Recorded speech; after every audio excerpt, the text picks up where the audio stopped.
جب اللہ کسی سے ناراض ہوتا ہے تو اس کا لباس اتر جاتا ہے۔ تو لباس کا مختصر ہوتے چلے جانا یہ کوئی دلیل اس بات کی نہیں ہے کہ یہ بندہ ترقی یافتہ ہو گیا ہے، بلکہ یہ اس بات کی دلیل ہے کہ اللہ اس سے ناراض ہو رہا ہے، اس کا لباس سکڑتا چلا جا رہا ہے۔ تو لباس کا مکمل ہونا، تینوں مقاصد لباس کے نصیب ہوں۔ سب سے پہلا مقصد لباس کا پردہ ہے، دوسرا مقصد لباس کا گرمی اور سردی کے اثرات سے بچنا ہے، تیسرا مقصد لباس کا زینت ہے۔ یہ تین مقصد ہے لباس کے۔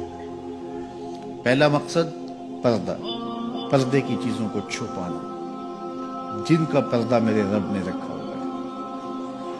دیکھو اللہ نے حضرت انسان کو شعور دیا، اس لیے اس کو پردہ کرنا پڑتا ہے۔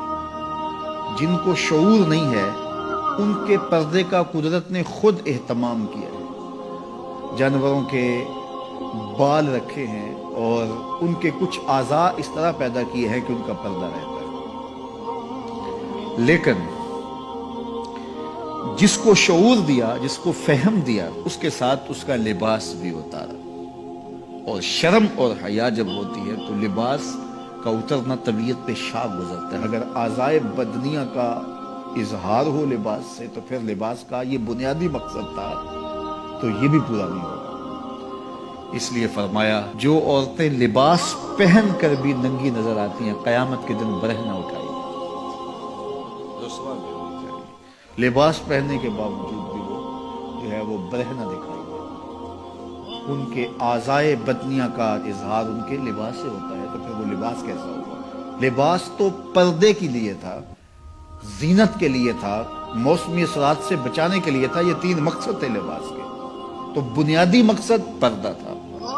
تو اگر وہی حاصل نہ ہوا تو پھر لباس کا مقصد کیا ہوا؟ تو یہ بات ذہن میں رکھیے گا کہ جب کسی بھی معاشرت میں ان کا لباس سمٹتا ہے تو پھر معاشرے کے اندر جو ہے وہ بے حیائی پھیلتی۔ آج کل یہ شارٹس پہننے کی عادت ہو گئی ہے اور اس میں یہ گھٹنے بھی ننگے ہوتے ہیں، جبکہ گھٹنا شامل ہے آپ کے پردے میں، آپ کے ستر میں۔ مرد کا ستر گھٹنے سے لے کے ناف تک ہے۔ اگر کسی مجبوری سے یا کسی وجہ سے وہ کوئی ایسا لباس پہنتا بھی ہے تو وہ اپنے گھٹنوں کو ننگا نہیں رکھے گا اور ننگا نہیں ہونے دے گا، تو یہ اس کے پردے میں شامل ہے۔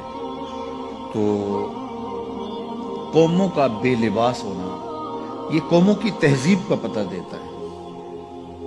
میں وہاں اندلس میں گیا تو کرتبہ میں اور غرناطہ میں تاریخ دیکھنے کے لیے میں 2 دفعہ گیا، اور مجھے یہ تھا کہ میں جہاں مسلمانوں نے ایک مدت تک حکومت کی ہے ان مناظر کو اپنی آنکھوں سے دیکھا۔ تو غرناطہ میں بھی دیکھا اور کرتبہ میں بھی یہ دیکھا کہ ان کے پرانے مکانوں کا جو طرز تعمیر ہے وہ یہ ہے کہ ان کی جو کھڑکیاں ہیں وہ قد آدم سے اوپر شروع ہوتی ہیں۔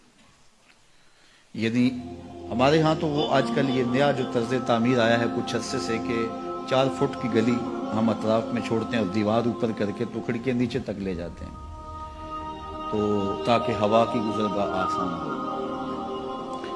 اور جب یہ گلی چھوڑنے کا رواج نہیں تھا تو جو گھر کے کمرے کی کھڑکی ہوتی تھی یا صحن کی کھڑکی ہوتی تھی وہ ڈائریکٹ گلی میں کھلتی تھی۔ تو اس وقت طرز تعمیر جو مسلمانوں کا تھا اور جو دوسرے لوگوں کا طرز تعمیر تھا اس میں فرق تھا۔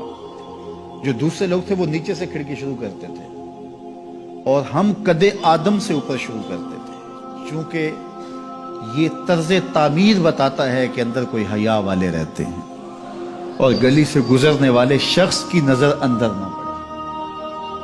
تو میں نے دیکھا ہے کہ مغرب کے اندر تو یہ تصور نہیں ہے کہ قد آدم پہ کھڑکیاں ہوں، لیکن وہاں قد آدم پہ پرانے مکانوں کی کھڑکیاں دیکھی ہیں۔ تو یہ طرز تعمیر بتاتا ہے کہ مسلمانوں کے خمیر میں حیا رکھا ہے۔ میرے حضور نے سچ کہا تھا، جب ایمان